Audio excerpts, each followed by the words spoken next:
Salve pessoal, tudo bem? Davi Vega com vocês novamente. Bom, hoje venho aqui nesse canal para dar continuidade à série de comentários sobre livros e filmes diversos que eu estou fazendo aqui nesse canal, sempre puxando para o lado da sociologia, da antropologia, da investigação histórica, da mãe de todas as humanidades e de todas as ciências, que é o amor à sabedoria, a filosofia, seja a filosofia em geral ou a filosofia e a ciência política, sempre amparado pelo discurso acadêmico ou a escrita ensaística, bem como eu também trago obras da literatura por vezes aqui no canal, como naturalmente teremos hoje. Quero falar desse grande livro do Valentim González, conhecido como El Campesino, Vida e Morte na União Soviética. Já vou contar a história dele, que ele foi preso num gulag na União Soviética.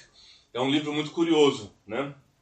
O Valentim González, nascido em Malcocinado, em Badajoz, na região de Extremadura, em 1909. Eu já vi algumas biografias dele falando que ele nasceu em 1904, mas eu acredito que a data correta é 1909.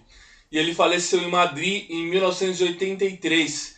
Teve uma vida muito turbulenta, que ele assistiu as grandes revoluções do século XX, né, e participou da Guerra Civil Espanhola. Bom, antes de continuar, eu gostaria de fazer a promoção do meu blog. Lá no meu blog vocês encontram os meus livros para baixar, os livros de minha autoria. O meu blog que se chama pelorevés.blogspot.com. Estou deixando aqui na descrição desse vídeo o link para vocês acessarem meu blog. Lá vocês encontram meus ensaios, como por exemplo uma história dos movimentos nacionalistas, onde eu faço um aparato de todos os movimentos nacionalistas desde o século XIX, com a ação francesa, né, do Charles Maurras, passando pelo Leão de Grille, pelo Cornélio Escodriano, falange espanhola do José Antônio Primo de Rivera, até basicamente os dias atuais, né? Tem um outro ensaio meu chamado Bellum, a Guerra com a Atividade Humana, onde eu analiso a natureza humana, se ela é belicosa ou se ela é pacífica, como os russonianos falavam, né?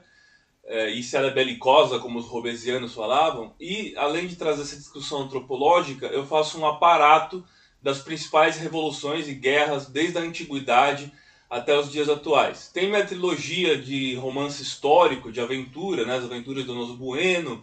Tem minha Magnum Opus, Cadarços Brancos. Tem meus livros de crônicas também. Então eu vou deixar na descrição desse vídeo o link para vocês acessarem e todos eles estão em PDF com fácil conversão para EPUB, caso alguém vá ler no Kindle, né? Bom, também gostaria de fazer a promoção do sebo Só Pepitas. O sebo Só Pepitas é uma parceria de um sebo de dois amigos meus que tem aqui com o canal, onde eles têm um projeto de pegar livros raros, mineirar livros raros nos sebos de São Paulo, disponibilizá-los para venda para todo o Brasil, na sua página do Instagram. Eu vou deixar na descrição desse vídeo a página do Instagram do sebo Só Pepitas também, né? Vale a pena vocês darem uma conferida, porque com certeza vocês vão se deparar com algum livro que estavam procurando, ou vai surgir um novo interesse. E os livros, assim como as viagens, as visitas às exposições, as idas ao cinema, ao teatro, aos museus, né? São coisas que a gente gasta para ficar mais rico, o conhecimento que a gente gasta para enriquecer ainda mais, né? Bom, vamos falar desse livro aqui, Vida e Morte na União Soviética. Eu não sei se esse livro foi traduzido para o português. A versão que eu tenho é a versão espanhola. É um livro escrito em 1950, ou seja, posterior aos eventos que ocorrem nele, né? E foi uma biografia com a ajuda que o Valentim González escreveu, com a ajuda do Julian Gorky. O Julian Gorky, que foi um biógrafo dele, o Julian Gorkin, que foi um biógrafo dele, que foi um trotskista, né? Ele teve relações com o POUM, Partido Obreiro de Unificação Marxista, e esse Julian Gorkin foi um dos que ajudou, inclusive, o revolucionário Vítor Serge a fugir para o México. Eu tenho um vídeo falando sobre esse livro, Memórias de um Revolucionário, do Vítor Serge, Vou deixar na descrição desse vídeo também, caso vocês queiram assistir a resenha que eu faço do Memórias de um Revolucionário. Porque era a época dos expurgos stalinistas que estavam perseguindo os comunistas anti-stalinistas, né? Principalmente os trotskistas, que eram da Quarta Internacional, e o Trotsky estava sendo um grande rival do Stalin, né? Até mesmo no Revolução dos Bichos, lá o George Orwell fez uma anedota. Tem o Napoleon, que seria o Stalin, e o Bola de Neve, né? O Snowball, que seria o Trotsky, né? Então essa história é uma história bem conhecida, né? Bom, Valentim Gonzalez, então, antes dele se tornar a figura que ele se tornou, ele teve uma vida muito curiosa. Nesse livro, ele fala que como ele nasceu em Badajoz, na região da Extremadura, a Extremadura foi a região onde os grandes conquistadores espanhóis nasceram. Onde nasceu o Hernán Cortés, que conquistou o México, e onde nasceu também o Francisco Pizarro, o conquistador do Peru. E o Francisco Pizarro, ao contrário do Cortés, que era um nobre, o Francisco Pizarro ele era um analfabeto, ele era um semi-analfabeto que conseguiu conquistar e derrotar um grande império. E ele fala que faz uma comparação com o Valentim González, porque o Valentim González nunca foi um homem de letras também, ele era um semi-analfabeto, como todas as pessoas pobres, paupérrimas, que eram exploradas pelos terratenientes, os donos de terras na Espanha, eles não chegaram a estudar. O Valentim González nunca foi um homem de letras, nunca chegou a estudar de fato, né? Bom, desde muito cedo ele se torna um mineiro, ele trabalhou numas minas de carvão, se eu não estou enganado, e ele, por conta disso, ficou entendido de explosivos, porque quando eles trabalhavam nas minas, eles tinham que explodir as coisas e tudo mais, né? E ele ficou entendido de dinamite, de explosivos.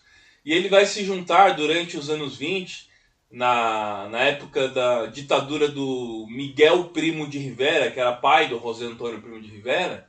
Ele vai se juntar a um grupo de anarquistas e ele participou de um atentado à bomba num quartel da Guardia Civil.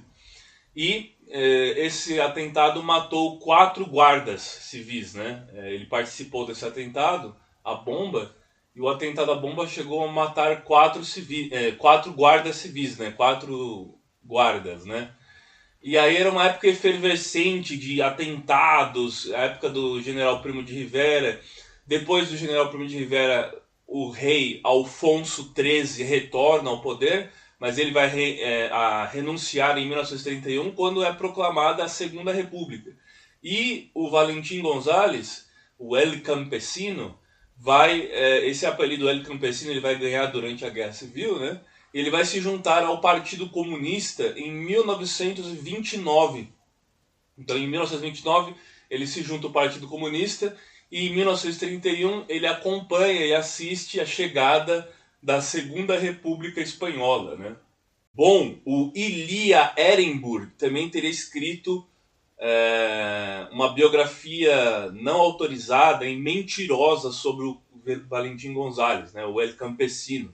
Inclusive o próprio Ernest Hemingway chegou a escrever uma biografia dele também, né? O próprio Hemingway, no contexto da Guerra Civil, também escreveu sobre o El Campesino, né?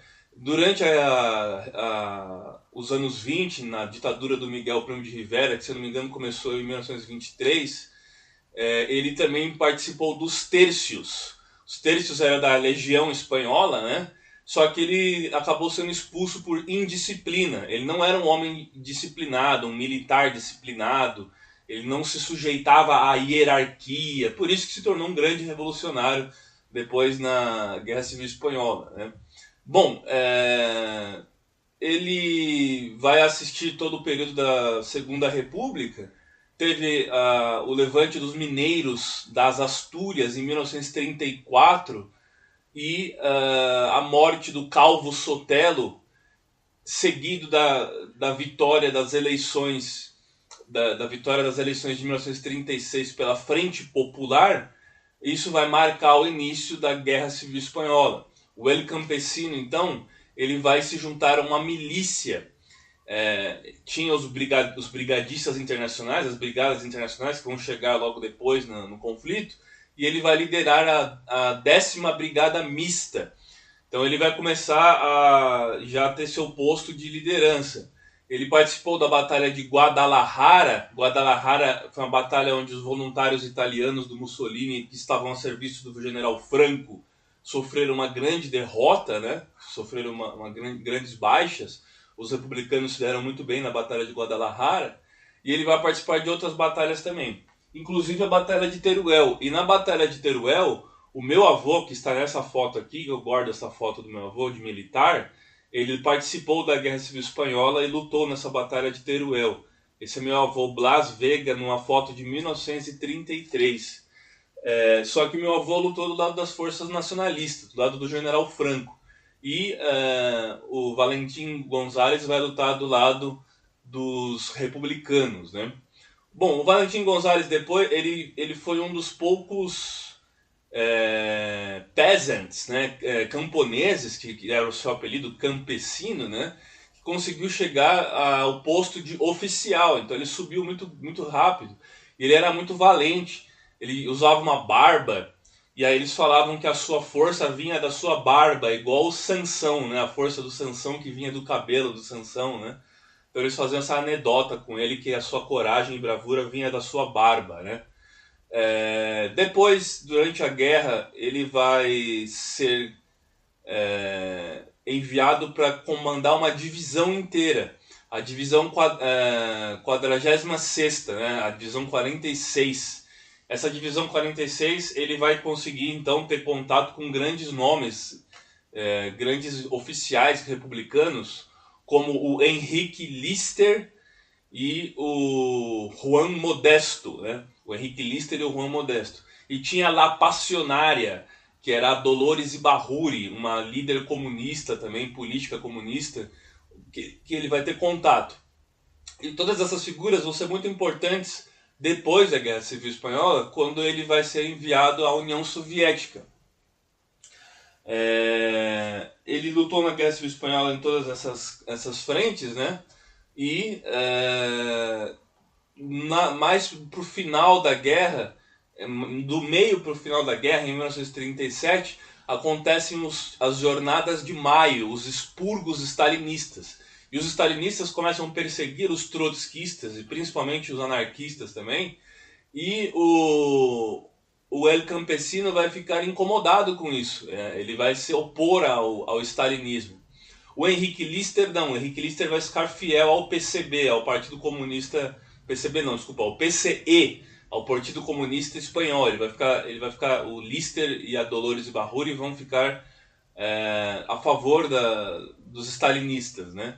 E o El Campesino vai ver muitos de seus camaradas e de comunistas espanhóis trotskistas sendo perseguidos pelos stalinistas. E ele nunca engoliu isso, ele nunca digeriu isso.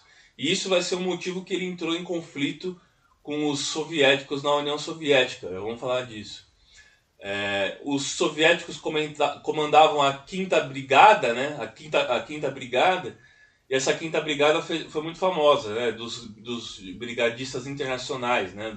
Das brigadas internacionais, onde vários voluntários lutaram lá, inclusive pessoas famosas, Simone Weil, Ernest Hemingway, o próprio George Orwell participou do POUM e escreveu aquele magnífico homenagem à Catalunha, né, Homage to Catalonia, que foi traduzido como Lutando na Espanha, né, ele escreveu esse livro lá também, muito, muito interessante para a gente entender os expurgos stalinistas, né. Bom, terminada a guerra, o general Francisco Franco ganha a guerra com a ajuda da Alemanha e da Itália, da Alemanha nazista e da Itália fascista, e em menor grau dos salazaristas, também, do Portugal salazarista, né? E muitos dos republicanos são exilados na França, que eles ficaram num campo de concentração no litoral francês, e tinha a opção ou de ficar lá, ou alguns emigraram para a América. E o Valentim González, o El Campesino, ele vai para o norte da África, se eu não me engano, ele foi preso em Ceuta, né?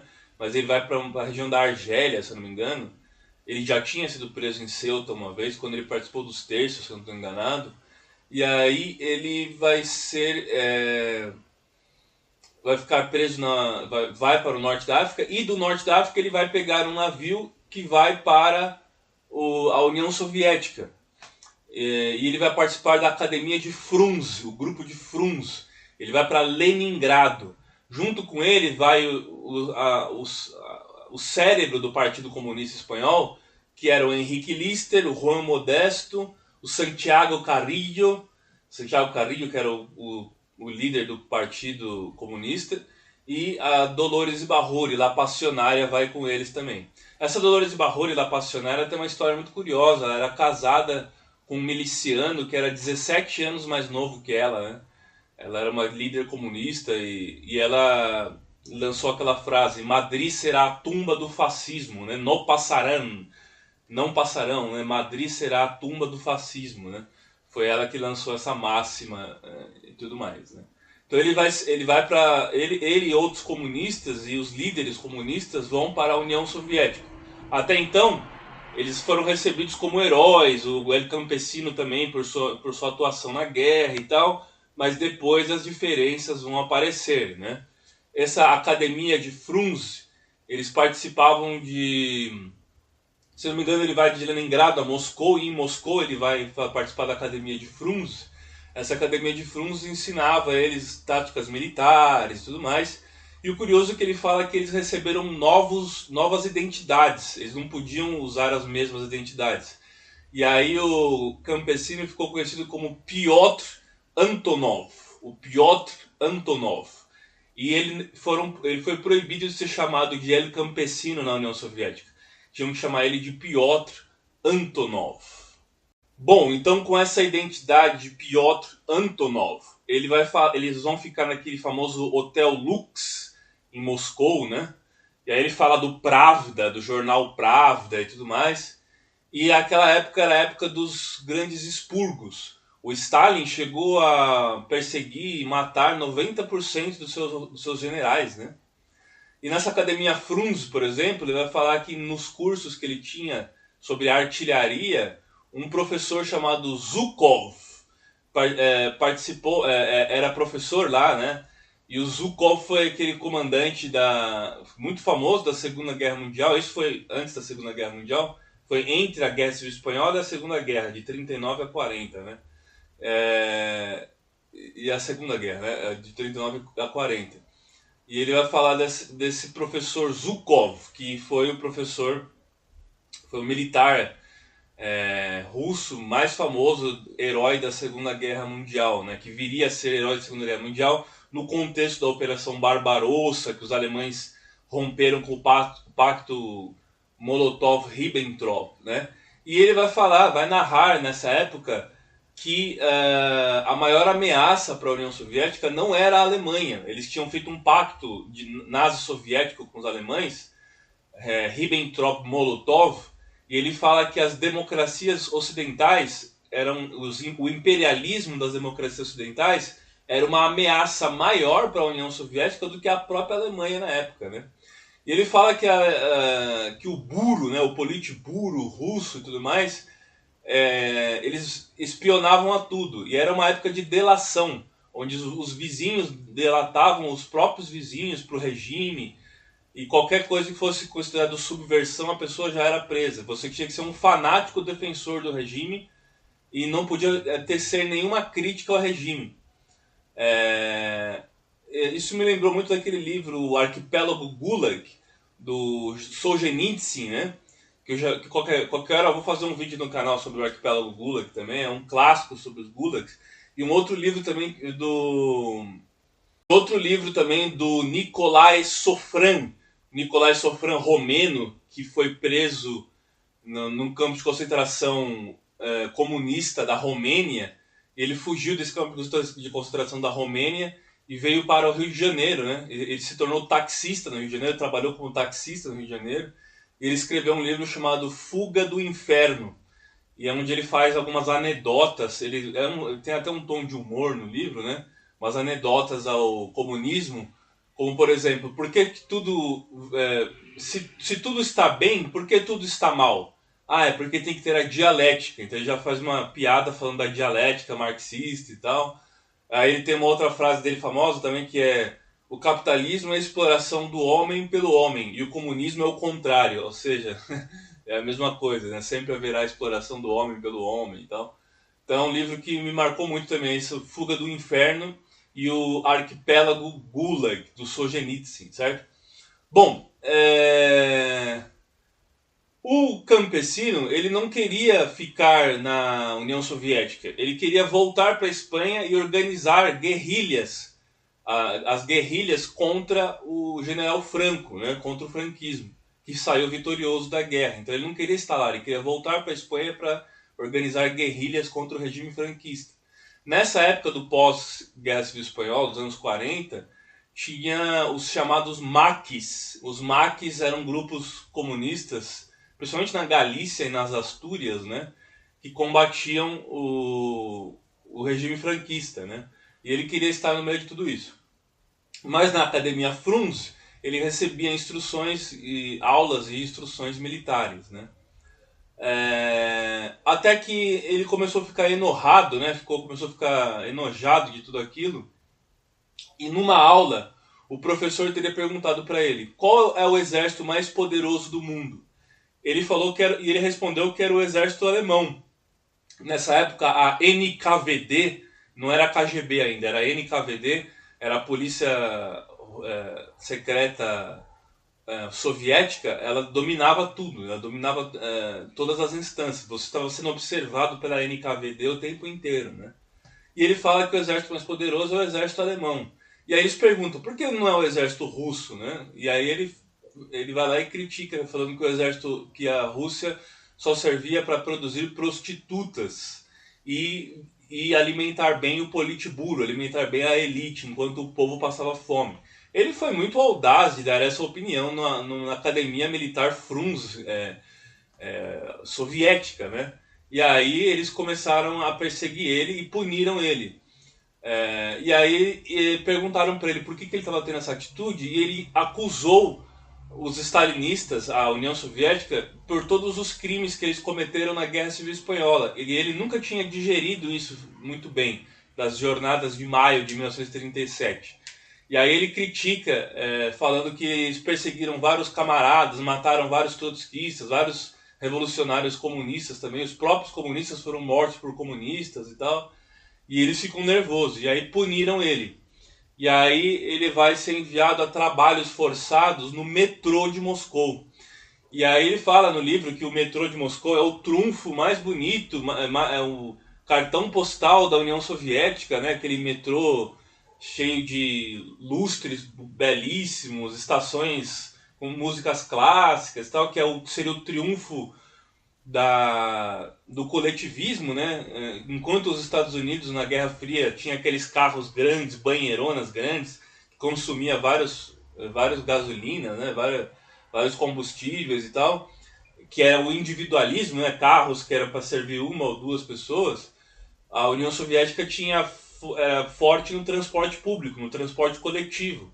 E o metrô de Moscou, além de ser um dos mais antigos do mundo, tinha essa fama, né? E ele vai trabalhar no metrô, mas ele não vai trabalhar na parte bonita do metrô, ele vai trabalhar nos túneis, né? E aí ele fala que eles ficavam dias e dias, às vezes 6, 7 dias, uma semana inteira, sem ver a luz do sol, e ele trabalhava com água até o joelho. E eram trabalhos forçados com água até o joelho. Ele que entendia de explosivos também e tudo, né?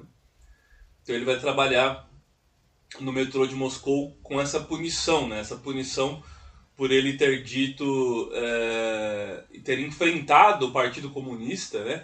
E quando ele enfrentou o Partido Comunista, seus próprios camaradas Henrique Lister e Juan Modesto, né? Que eram os oficiais espanhóis da Guerra Civil Espanhola, não só não ficaram do lado dele, como deram um depoimento contra ele. Então, ele que era espanhol também sofreu uma perseguição, foi traído pelos próprios oficiais espanhóis mais famosos, o Lister e o Modesto, né, contra ele próprio, né. Essas histórias de campos de concentração, tem um livro muito legal que se chama Embarrador en el Infierno, que se transformou num filme espanhol chamado Embarradores en el Infierno, que é do Torquato Luca de Tena. E eu tenho um vídeo, vou deixar na descrição desse vídeo o link para vocês acessarem esse vídeo, essa resenha que eu faço do Embarrador en el Infierno. Está em espanhol esse vídeo, eu falo em espanhol. Não, na verdade não está em espanhol, mas eu vou deixar na descrição. Eu tenho alguns vídeos no canal em espanhol e alguns vídeos em português. Mas esse eu fiz em português porque esse livro foi traduzido em Portugal, mas nunca foi traduzido no português do Brasil, né? E eu vou deixar na descrição desse vídeo para vocês assistirem, porque conta a história dos divisionários da Divisão Azul, depois da Operação Barbarossa, depois da Segunda Guerra Mundial. Os voluntários espanhóis que lutaram contra o comunismo no exército alemão, na divisão 250 da Wehrmacht, eles foram parar em campos de concentração, em gulags soviéticos, e eles só foram repatriados para a Espanha em 1954. Então, até 1954, tem o Capitão Palacios, né? O Capitão Palacios que vai liderar eles e tudo mais.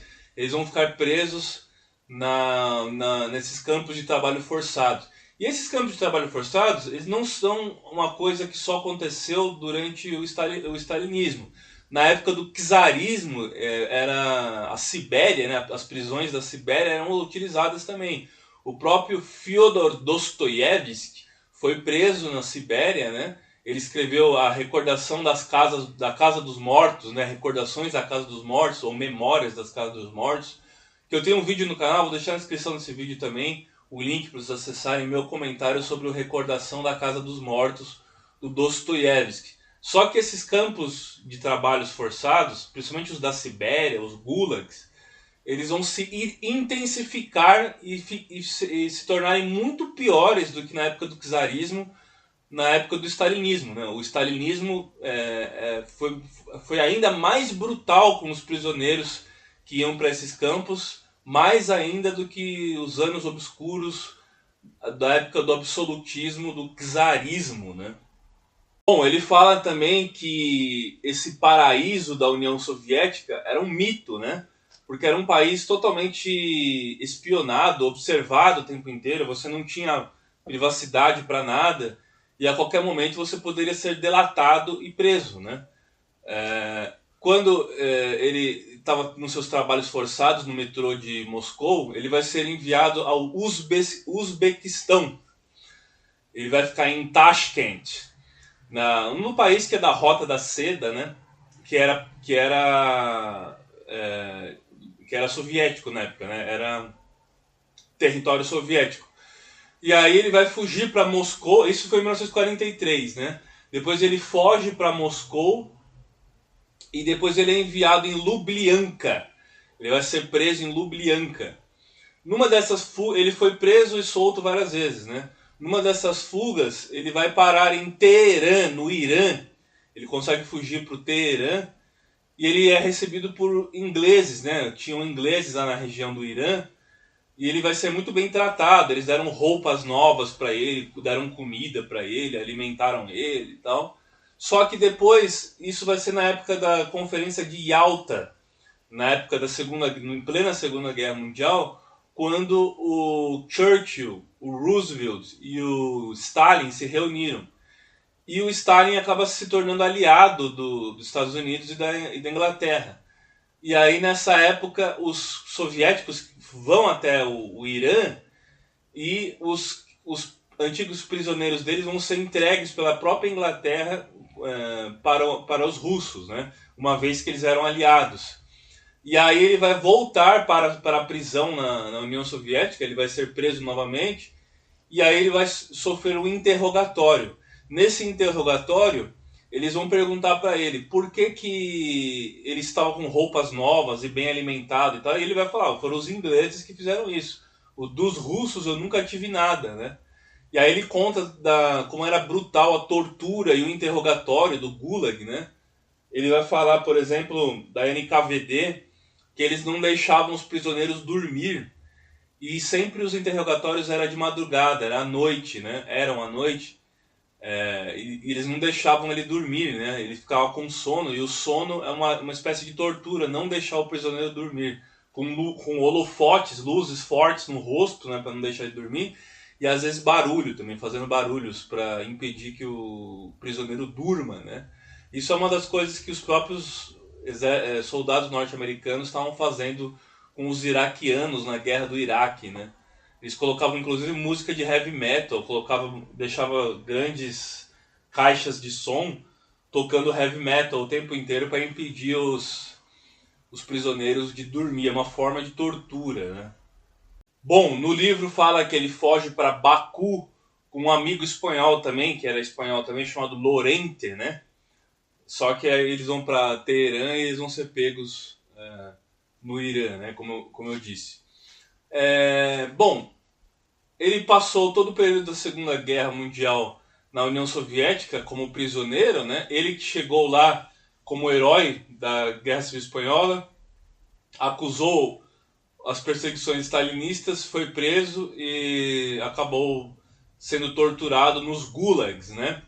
Terminada a Segunda Guerra Mundial, ele consegue sair da União Soviética, consegue fugir da União Soviética, e ele vai para a França. Como ele não podia retornar para a Espanha, porque era o regime franquista, que durou até 1975, ele vai ficar vivendo na França. E em 1950, ele escreve o relato que vai se transformar no livro Vida e Morte na União Soviética. O El Campesino vai escrever esse livro com a ajuda do Julian Gorkin, né? E ele vai viver na França até a abertura política. Quando o Franco morreu, teve a abertura, o rei Juan Carlos de Bourbon assumiu o trono, né? A Espanha se tornou uma monarquia parlamentarista, democrática, e nessa transição muitos exilados da Guerra Civil Espanhola voltaram para a Espanha. Um deles foi o próprio Santiago Carrillo, que era o líder do Partido Comunista Espanhol. E o Santiago Carrillo vai participar do chamado eurocomunismo, o eurocomunismo que surgiu ali nos anos 70, como uma versão alternativa ao comunismo da União Soviética, né? Tinha muito apoio do Partido Comunista Italiano, do PCI, né? Partido Comunista Italiano, e o Santiago Carrillo vai escrever um livro chamado Eurocomunismo, um livro muito interessante. Quem sabe um dia eu faço um vídeo aqui no canal sobre esse livro também, né? Bom, e aí as pessoas, os exilados voltaram para a Espanha, né? Os que estavam no exílio e tal, e o El Campesino vai acabar voltando para a Espanha também. Ele faleceu em Madrid em 1983. E essa figura do El Campesino é uma figura muito emblemática, porque ele foi um grande herói de guerra que foi perseguido pela própria ideologia pela qual ele lutou. E muitos acabaram assim, principalmente na União Soviética. Muitos generais e heróis e camaradas, inclusive da Revolução Russa de 1917, foram perseguidos e mortos pelos expurgos stalinistas. Na época dos anos 50, o Nikita Khrushchev, depois da morte do Stalin, em 1953, ele vai assumir o poder e ele vai fazer uma revisão do stalinismo, o Khrushchev, né? A União Soviética passou por uma revisão do período stalinista e aí os crimes do Stalin vão vir à tona. Que até então não se sabia o que acontecia para além da cortina de ferro. Não se tinha uma ideia do que acontecia lá. E a propaganda russa sempre foi muito eficiente. A propaganda russa falava que era um paraíso, o socialismo, a igualdade e tal. Mas era um lugar que não tinha liberdade. Era um lugar onde as pessoas eram perseguidas depois da NKVD pela própria KGB. E a espionagem russa sempre foi muito superior até do que a americana, né? A KGB sempre foi superior até do que a CIA, né? Do que o FBI, a CIA. E é o que acontecia, né? Então as pessoas ficaram sabendo desses crimes e os relatos, seja do Solzhenitsyn, do Arquipélago Gulag, ou do Valentim Gonzalez, do Vida e Morte na União Soviética, são livros que nos remete, tem um registro das arbitrariedades, das torturas, das arbitrariedades que aconteceram não só na Alemanha nazista com o Holocausto, mas também nos campos de trabalho forçado, nos gulags, seja da Sibéria ou de algum outro lugar, da própria União Soviética, além do Holodomor, que foi a morte por inanição, morte de fome, que matou milhares de ucranianos, né, na época da coletivização, né, nos anos 30. E morreu basicamente, foi um genocídio, morreram milhões de pessoas, né, igual no Holocausto, mas pouco se fala do Holodomor e se fala muito mais do Holocausto nazista. Se tem produções cinematográficas muito mais abrangentes do Holocausto e pouco se fala do Holodomor, né? Bom, então é isso. Recomendo veemente os livros que contam histórias de prisioneiros. Eu sempre fui um amante de filmes e livros de prisão, e quando são são livros de prisões políticas ou da época da guerra e tudo mais, eu me interesso ainda mais, tá certo? Vida e Morte na URSS, na União Soviética, do Valentim Gonzalez, El Campesino. Então é isso, gente. Eu peço encarecidamente, curta, se inscreva, compartilhe para aquela amiga ou amigo que também gosta do tema, e vamos sempre promover a literatura e a cultura universal. Valeu, gente! Grande abraço!